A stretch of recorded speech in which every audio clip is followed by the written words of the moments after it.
Today, as I write this, I feel a lump in my throat that barely allows me to breathe. I don't know if it's the weight of the years lived by his side or the certainty that everything I built with my own hands, literally and figuratively, is crumbling before me like sand slipping through my fingers. But here I am, sitting at this old wooden table, surrounded by papers and memories that now only bring me pain. My name is Lucía, and this is my story. When I met Daniel, I was 25 years old and full of dreams yet to be fulfilled. He was a charming man, confident, with a smile that seemed to light up any room. We met at a cafe near my workplace. He was reading a book on economics, and I was trying to focus on some reports for the next day. Our eyes met accidentally when we both leaned down at the same time to pick up a pen that had fallen to the floor. That insignificant moment changed my life forever. We got married 3 years later, in an intimate but beautiful ceremony. I worked as a freelance graphic designer, and he was a manager at a real estate company. From the beginning, Daniel was always very protective of me. He said he wanted to take care of me, that I shouldn't worry about bills or financial details because he would handle everything. At the time, I thought it was love. Now I know it was control. As time went on, we started buying things together. First a small apartment, then a car, and later a bigger house on the outskirts of the city. Everything seemed perfect. However, I never paid attention to a crucial detail. All those assets were registered under the name of Daniel's mother. He always said it was a legal matter, that this way we avoided tax issues or unnecessary complications. I trusted him. Why wouldn't I? After all, we were a team, but something changed. I can't pinpoint exactly when it happened, but gradually, our relationship began to deteriorate. Arguments became more frequent, silences longer and heavier. Daniel was no longer the sweet, attentive man I had met.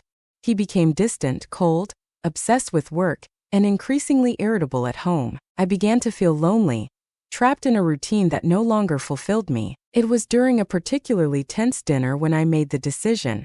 We had invited some friends over, but Daniel arrived late and in a bad mood. Throughout the evening, he barely spoke, responding with monosyllables and giving me reproachful looks. When our guests left, I exploded. "What's wrong with you, Daniel?" I shouted. "This can't go on like this. You're not the same person anymore, and I don't want to be the same person with you either." He looked at me as if I were a stranger. His voice was sharp, almost cruel. "You don't understand anything, Lucía. I'm tired of carrying everything. You only think about yourself." Those words hurt me deeply, but they also made me see reality. For months, we had been living like strangers under the same roof.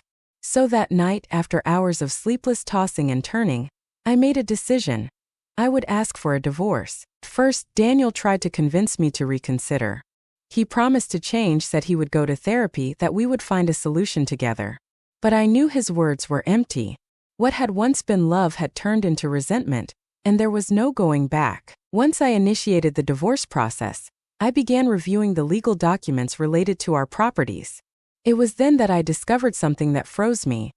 Absolutely all the assets I thought we had acquired together were in the name of his mother. The house, the car, even the joint bank account. Nothing was really in our names. I immediately called my lawyer. She explained that, according to the law, if the assets weren't registered in Daniel's name, they couldn't be considered part of the marital estate. In other words, I had no right to claim them. I felt the world collapsing around me. How could he do this to me? I asked, tears streaming down my face. I worked just as hard as he did. I paid mortgages, bills, everything. My lawyer looked at me with compassion. "Lucía, this happens more often than you'd think. Some people transfer their assets to close relatives precisely to avoid divisions in case of divorce. We'll need to investigate further to see if we can prove that those assets really belong to Daniel." But I knew it would be difficult. Daniel had always been meticulous with details, and now I understood why. A few days later, I decided to confront him directly. I arranged to meet him at a neutral cafe far from home. I wanted answers, though I feared hearing them. "Daniel, I need to know the truth," I said, trying to stay calm. "Why are all the assets in your mother's name?" He stared at me without blinking. "Because that's how we decided from the beginning, Lucía. I never hid anything from you. I always told you it was better this way." "No, Daniel," I exploded. "You never told me it meant that I would have no rights to them. How could you do this to me? We spent years building something together, And now it turns out I have nothing. His expression changed. I saw something dark in his eyes, something I had never seen before. You chose to leave everything, Lucía. You can't blame me for protecting what's mine. Those words hit me like a punch to the stomach. I couldn't believe what I was hearing. Protecting what was his. Did he not understand that it was also mine? The legal process was long and exhausting.